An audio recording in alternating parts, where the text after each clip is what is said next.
Estamos en la quinta parte de Modelo Nuevo, redefiniendo los términos, donde hemos dicho que muchas de las cosas que podrías resistir de la iglesia son cosas que la iglesia debería resistir desde un inicio. Porque tal vez te has alejado del cristianismo, tal vez te has alejado de Dios, tal vez te has alejado de la iglesia, no por Dios en sí, sino por las cosas que suceden dentro de la iglesia y dentro del cristianismo. Tal vez has observado a personas que no tratan bien a las demás personas y que aún así se dicen cristianos.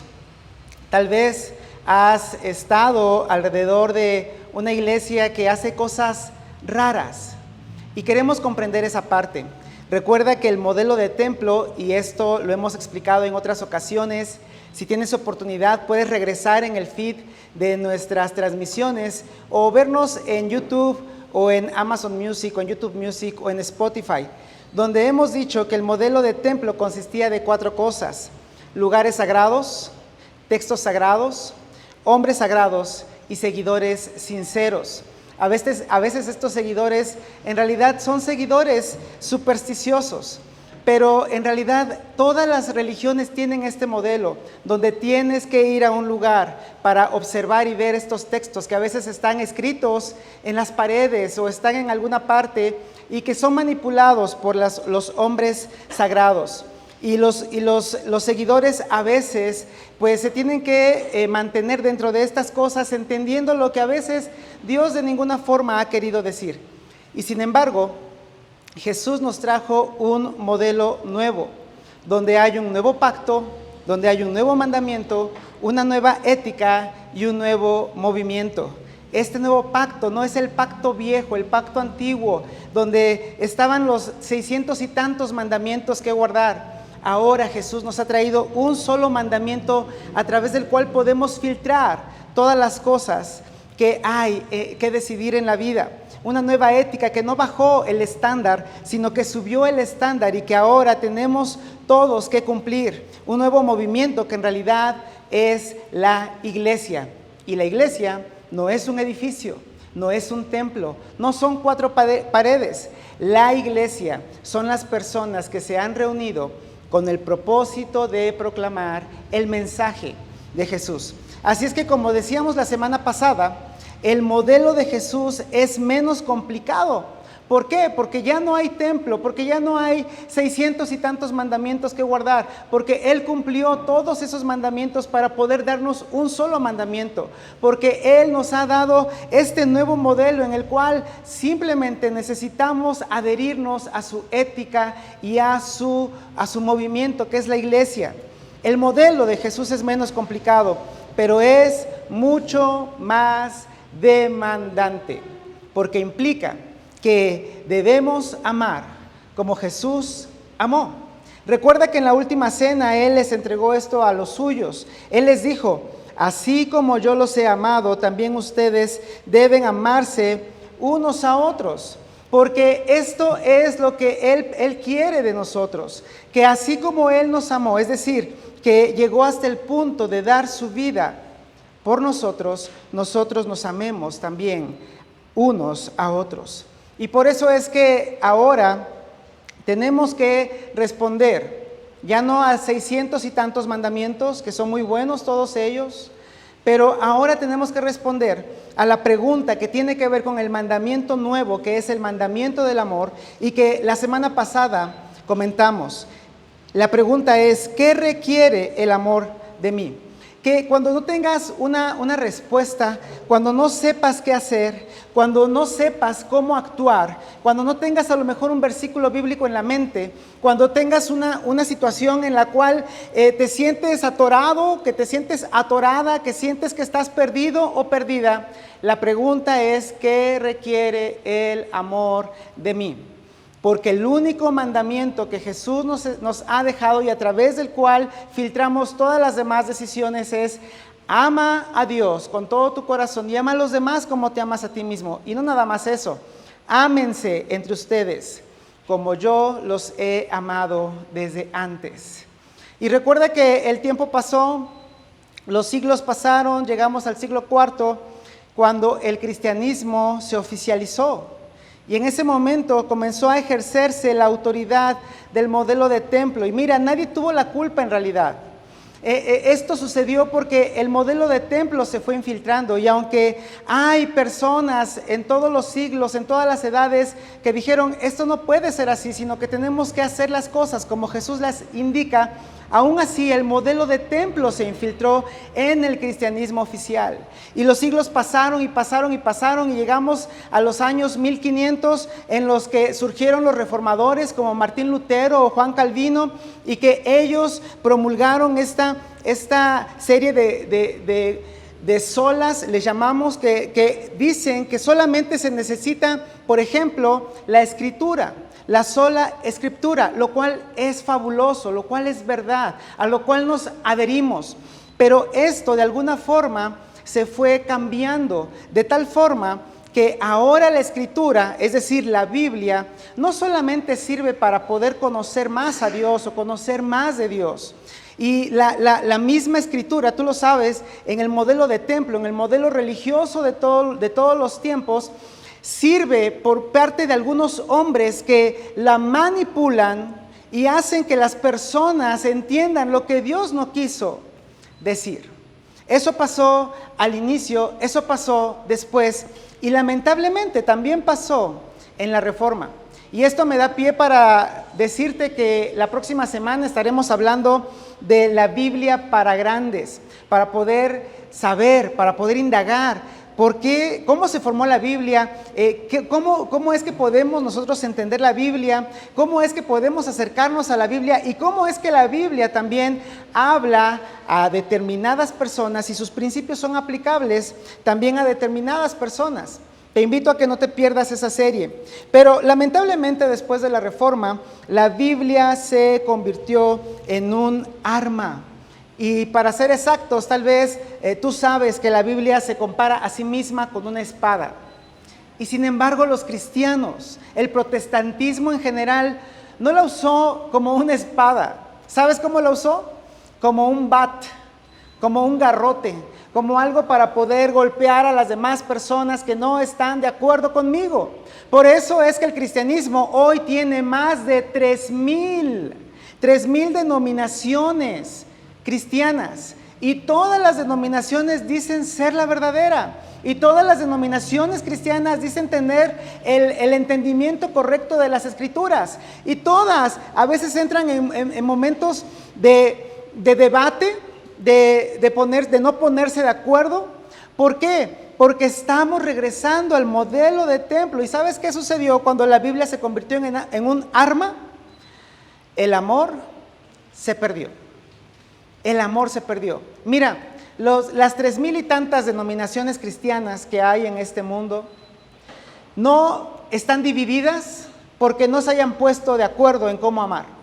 Están divididas porque no se han puesto de acuerdo en cómo interpretar los textos. Y por eso es que te invito a que la próxima semana nos acompañes en esta nueva serie de la Biblia para grandes. Pero para cerrar hoy, para cerrar ya la serie de Modelo Nuevo, quiero darte 5 áreas en las que este nuevo modelo de Jesús se vuelve completamente diferente, y nosotros como cristianos estamos obligados a regresar a lo básico. Punto número 1, la estructura. La iglesia es un cuerpo, no es un reino. Y quiero repetirte esto: la iglesia es un cuerpo, no es un reino. Y esto es importante porque Jesús sí habló del reino de Dios o el reino de los cielos. Y ¿sabes qué? El reino de los cielos es algo mucho más grande, y además ni siquiera a veces lo podemos llegar a dimensionar. Y algunos que quisieron manipular ese tipo de cosas igualaron a la iglesia con el reino. Pero ¿sabes? Esto no debe de ser así, porque la iglesia es un cuerpo. Jesús nos enseñó que la iglesia es un cuerpo. Los que enseñaron después de él, es decir, los apóstoles, como Pablo, nos enseñaron que la iglesia es un cuerpo donde todos nos necesitamos, donde cada persona necesita del que está al lado, del que está delante y del que está atrás. Pablo, en la carta que él escribió a los Corintios, en el capítulo 12, versículo 27, dice esto. Es más, ¿qué tal si me ayudas a leerlo? Ahora bien, Ustedes son el cuerpo de Cristo y cada uno es miembro de ese cuerpo, porque nos necesitamos, porque podemos con las cosas que Dios nos dio como talentos, como dones, como capacidades, poder edificarnos los unos a los otros. Mira, si tú tienes dentro de tu mente, dentro de tu corazón, dentro de tus prácticas el modelo de templo, ¿sabes a qué estamos acostumbrados? El modelo de templo nos acostumbra a consumir. ¿Y sabes qué haces como consumidor? Bueno, vengo y canto. Es muy bonito cantar, pero ¿sabes qué? Vienes para cantar y sentirte bien. O vengo y estoy en el servicio y escucho un sermón. Y aunque me aburre el sermón y aunque se tarda mucho, tal vez esto de sufrir escuchando un sermón es parte porque tal vez a Dios así le gusta, aunque a mí no me guste. Ese es el modelo de templo, de consumidor. Tengo que traer a mis hijos porque a ellos les gusta, aunque no me guste. Tengo que traer a mi esposa porque ella dice que tengo que venir a la iglesia. Tengo que venir y traerlos a todos porque ellos se ocupan al menos un momento de hacer un poco diferente mi domingo. Eso es ser consumidor. Alguien tendría que perdonarme, alguien tendría que recibir lo que yo doy, alguien tendría que hacer todo lo que en cuestiones religiosas se hace. Y no estoy diciendo que esto esté mal, estoy diciendo que cuando estamos dentro del modelo de templo, nos volvemos personas acostumbradas a consumir. Mientras que el modelo de Jesús, ¿sabes qué? Es tan diferente porque el modelo de Jesús nos lleva a participar. Nos lleva a ser parte, a poder actuar, a no solamente ser consumidores, sino poder dar de lo que nosotros somos para que los demás sean beneficiados, y no nada más los demás que están a nuestro lado dentro de las iglesias, para que los que están fuera de la iglesia, que tal vez no han tomado en cuenta a Dios, tal vez están enojados con los cristianos, con la religión, con el mismo Dios, puedan encontrar en este lugar, en la iglesia, un lugar donde conectarse con el autor de la vida. En la segunda área en la cual deberíamos de ser completamente diferentes, porque Jesús trajo algo completamente nuevo en este modelo nuevo, es el entendimiento de la autoridad. ¿Sabes qué? En el movimiento de Jesús, la autoridad es ejercida en beneficio de los que son liderados, no de los líderes, porque en el modelo de templo la religión está al servicio de los que lideran, de los que están arriba y que casi siempre, por cierto, son hombres, hablando del género. Casi siempre son hombres que manipulan los escritos sagrados, que manipulan a las personas y que se sirven de las personas. Pero en el movimiento de Jesús, en el nuevo modelo de Jesús, Jesús hizo el cambio de paradigma para poner lo que estaba abajo arriba y lo que estaba arriba ponerlo abajo. De tal forma que ahora el que lidera no es servido, más bien está puesto para servir. Él lo dijo a sus apóstoles, ahí en Mateo capítulo 20, versículo 25, lo dice Jesús mismo de esta forma. Como ustedes saben, los gobernantes de las naciones oprimen al pueblo y los altos oficiales abusan de su autoridad. Mira, desde que somos seres humanos, desde que existe la civilización, existe esto. Tú lo has experimentado, has visto, tal vez si ya tienes más de 40 años, has visto pasar gobiernos, has visto pasar regímenes, ¿sí dice regímenes? Sí, ¿verdad? Regímenes en otros países. Y esto es verdad. Los gobernantes de las naciones oprimen al pueblo y los altos oficiales abusan de su autoridad. Ni siquiera nos tienen que platicar de eso en nuestro país, porque lo hemos vivido al volante, lo hemos vivido en los escritorios de las dependencias públicas. Esto es parte de lo que en general sucede en este mundo.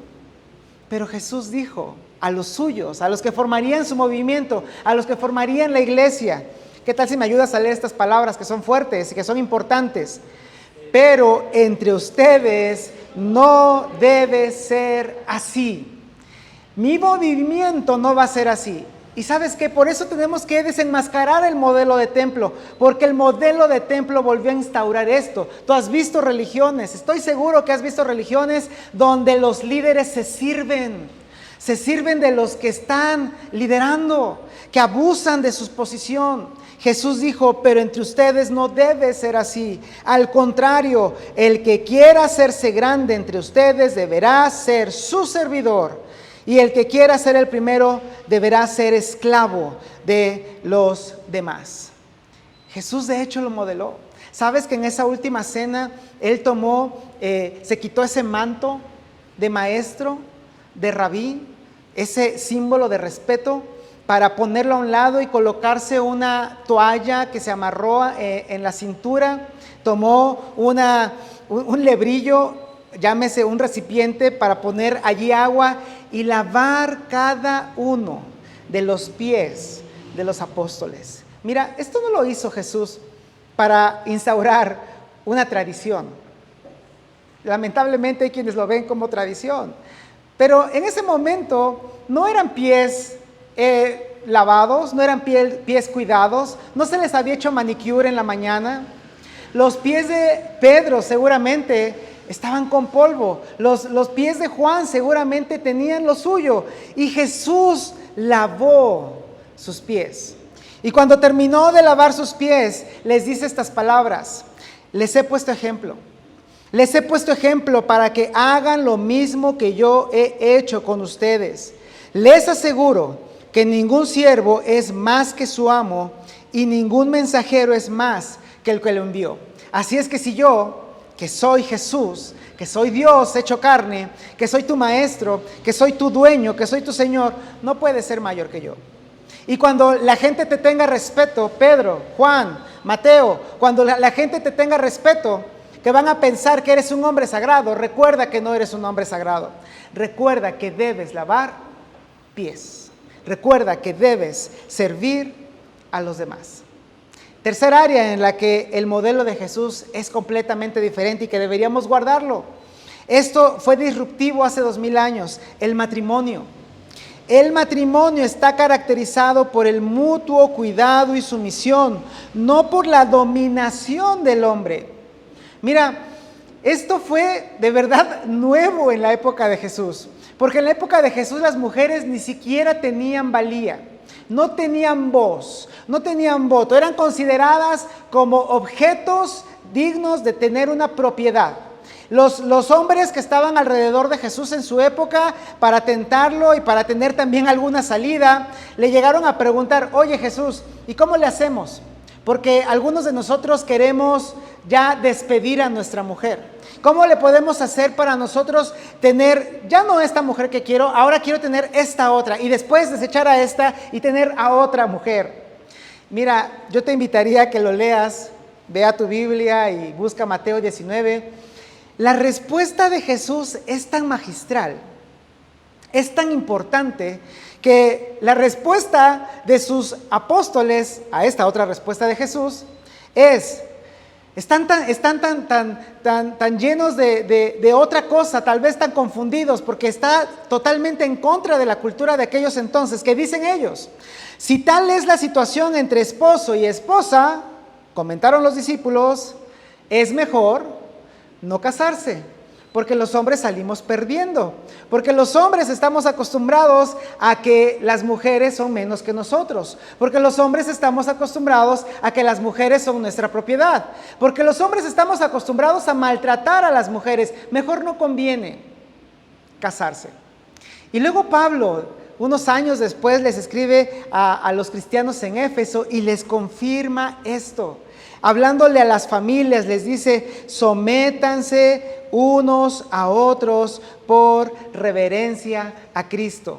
Y algunos de ustedes se van a defender inmediatamente y van a decir: justamente Paco, allí en Efesios dice que la mujer debe de estar sometida a su marido. Sí, pero recuerda que Pablo dice: primero sométanse los unos a los otros. ¿Y sabes qué es lo más pesado de esto? El problema no es que la mujer tenga que someterse a ti. El problema es que Pablo dice que tú no solamente debes someterte también en ciertos sentidos a ella, en el sentido de que tienes que ceder y tienes que soltar la cuerda.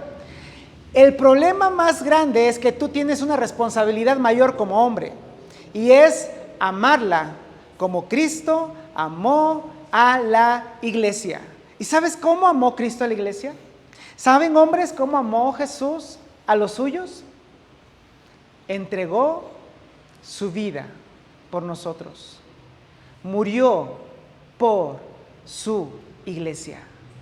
Dio su vida. ¿Puedes emular eso? ¿Puedes llegar a eso?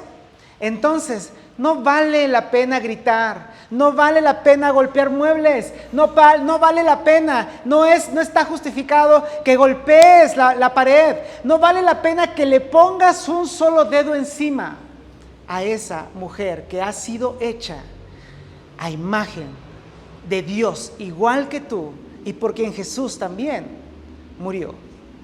¿Sabes cómo lo vemos ahora nosotros? Que el matrimonio cristiano es una competencia de sumisión, donde no se trata de ahora me toca a mí, ya lo hicimos. Yo sé que esto se da en los matrimonios, la verdad es que así es. Ya fuimos con tu mamá, me toca ir ahora con mi familia. No, ya hicimos lo que te tocaba a ti, ahora tenemos que hacer lo que me toca a mí. Ahora, ya elegiste tú el presupuesto, me toca a mí decidir cómo se va a gastar el dinero. ¿Sabes que esto no es así dentro del cristianismo, dentro del modelo de Jesús? Dentro del modelo de Jesús no, que seas tú primero en lugar mío.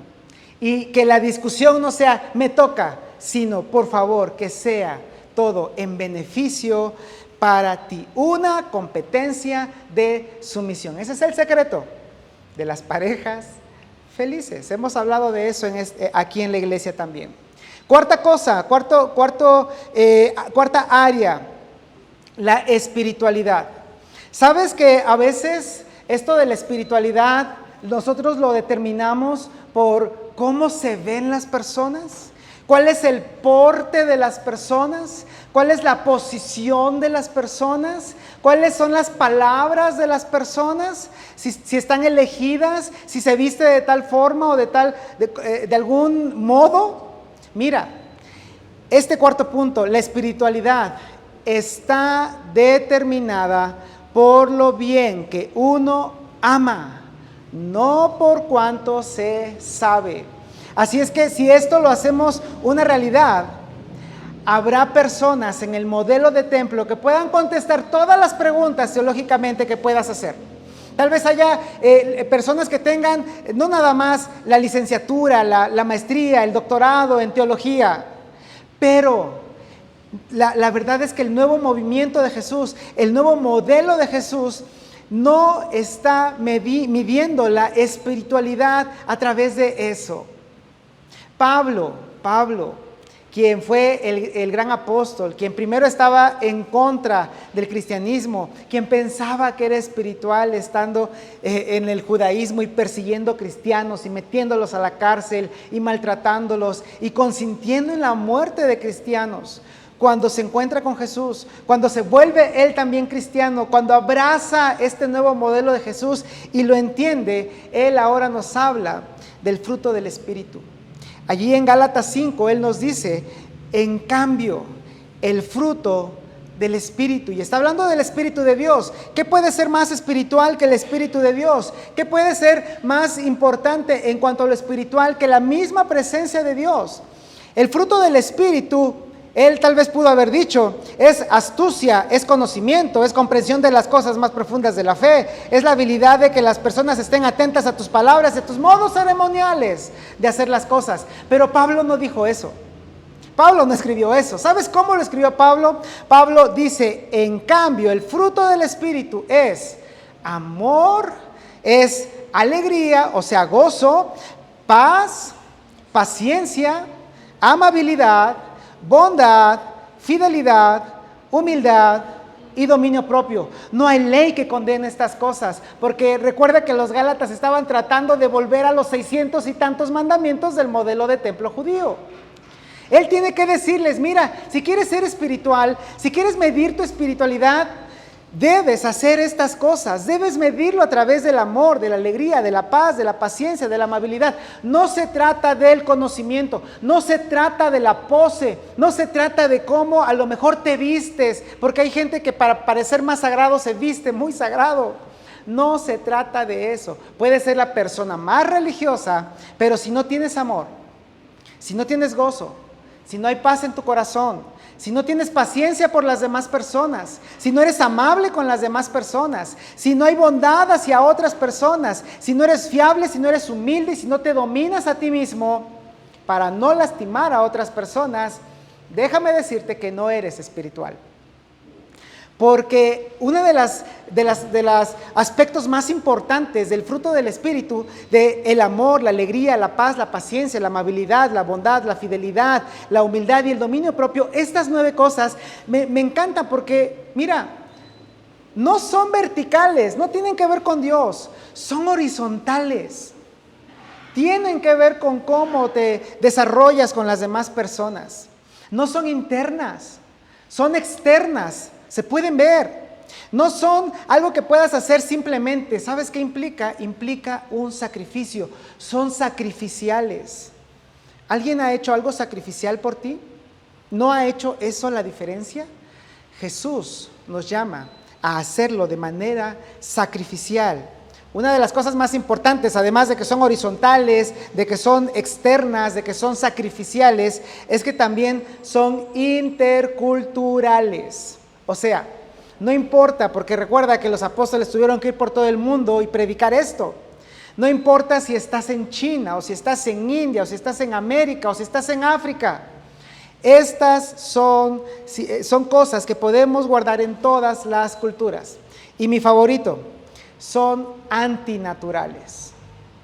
Porque lo natural es que no tengas amor por todas las personas. Recuerda que Jesús nos mandó a amar incluso a nuestros enemigos. Eso es antinatural. No es natural que le tengas paciencia a tu hijo adolescente. No es natural que seas amable con las personas que no son amables. No es normal que seas humilde cuando vivimos en un mundo donde el que no sobresale y no aplasta a los demás no sale adelante. Son antinaturales y somos llamados a tener espiritualidad a través de cosas medibles que son sacrificiales. Y la quinta y última de estas áreas, la santidad. ¿Sabes en qué consiste la santidad en el modelo nuevo de Jesús? Consiste en hacerse parte, no en hacerse aparte. Otra vez, consiste en hacerse parte, no en hacerse aparte. Y yo sé que lo tienes en tu mente. ¿No se supone que santo significa apartado? Sí, santo significa eso que está consagrado a Dios y que debería de ser solamente para Dios y que no está manchado por lo impuro. Pero para que veas que esto es una realidad, que lo santo no es sino hacerse parte y no hacerse aparte, te muestro el mejor ejemplo de santidad, que es Dios, que es el Hijo de Dios. Juan, tratando de escribir todo lo que él vivió, todo lo que él observó, todo lo que él aprendió estando con Jesús, tal vez ya siendo anciano, escribió las primeras palabras del Evangelio de Juan. También te invito a que lo leas. Y llegó un momento en el que él dijo, bueno, en el principio era el Verbo y el Verbo estaba con Dios y el Verbo era Dios, hablando de Jesús. Y sabes que cuando llega el momento en el que tiene que hablar de la humanidad de Jesús, que Dios se hizo uno de nosotros, él elige una palabra importante. Y él dice en Juan 1:14, y aquel Verbo fue hecho carne y habitó, o sea, puso su tienda entre nosotros. ¿Y por qué usó Juan la palabra carne? Mira, si tú vas a la carnicería, ¿cómo es la carne? ¿No es pegajosa? ¿No es, mientras está cruda, un poquito de asco? Porque no se trata de hacerse aparte, sino de hacerse parte. Jesús se hizo uno de nosotros. Y esto es tan importante porque mira, Jesús constantemente era criticado porque hacía todo lo que parecía que en el Antiguo Testamento era prohibido para estar limpio ceremonialmente. Por ejemplo, tocaba enfermos. Por ejemplo, abrazaba, recibía a los que eran rechazados, como los leprosos, o como los publicanos, o como los pecadores. Él demostró que ser santo no significa hacerse aparte, sino ser parte y ser parte del cambio. Por eso, en los últimos momentos, cuando Él le entregó esto a los suyos, a la primera iglesia, les dice estas palabras. Él les dice: por tanto, vayan y hagan discípulos de todas las naciones. Porque esto mismo no era hacerse anacoretas. No era irnos al cerro para no tocar lo mundano, para no poder estar dentro de lo que contamina. No, más bien Él nos manda a las naciones y teníamos que estar en medio de culturas diferentes, en medio de situaciones diferentes, en medio de personas distintas a nosotros, porque lo santo es hacerse parte, no hacerse aparte. Y Jesús termina estas palabras diciendo: y les aseguro que estaré con ustedes siempre hasta el fin del mundo. Hoy el movimiento de Jesús, créeme, está prácticamente en cada rincón de la tierra. Han pasado 2000 años y el movimiento de Jesús sigue vivo. Han pasado 2000 años y estamos transmitiendo en Facebook porque el movimiento de Jesús sigue vivo.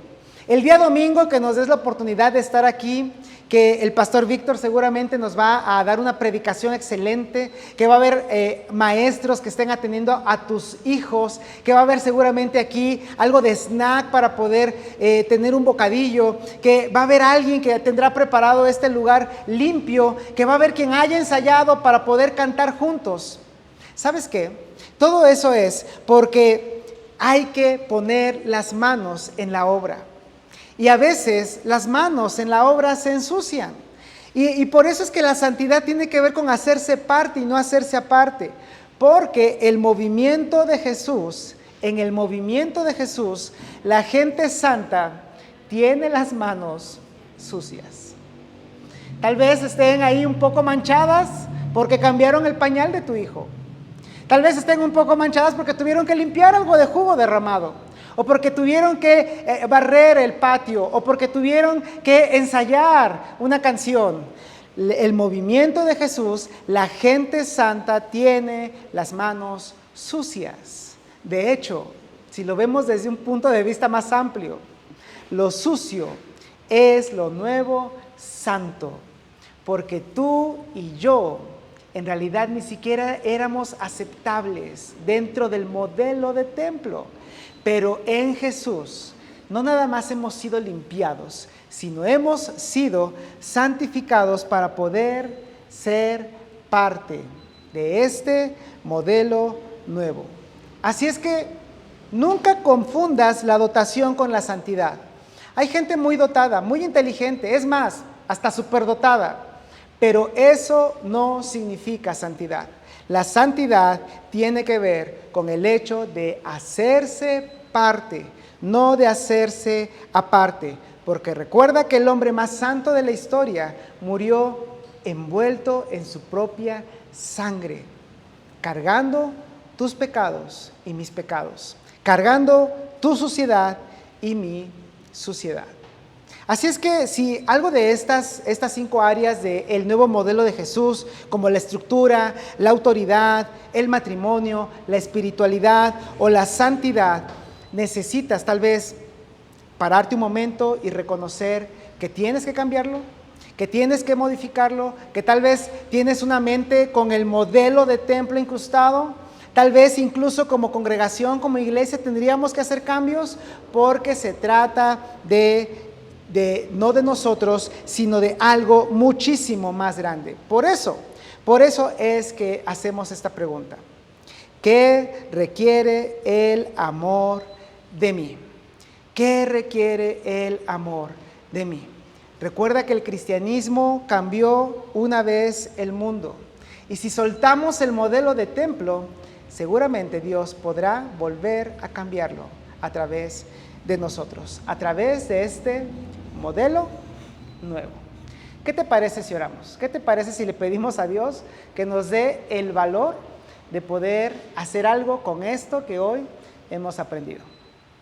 Padre, te agradecemos infinitamente porque tú nos enseñas, porque tú nos instruyes, porque tú nos dejaste estos escritos que hoy llamamos la Biblia y que sin duda es tu palabra, sin duda tú los preservaste con el fin de poder mostrarnos la pureza de tu movimiento, de tu modelo. Y queremos rogarte, Señor, que de todas estas ocasiones en las que hemos podido aprender de este nuevo modelo de Jesús, que tú permitas que podamos atesorarlos no solamente en la mente, sino en nuestros corazones, y que podamos hacer algo al respecto.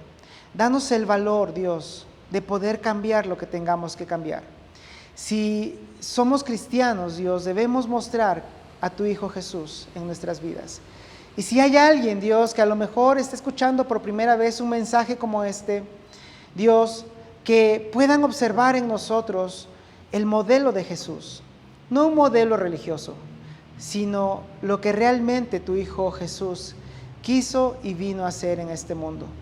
Ayúdanos a mostrarlo, ayúdanos a modelarlo para poder conectar contigo como lo hacemos, para que ellos conecten contigo de alguna manera. Te pedimos esto en el nombre de Jesús. Amén.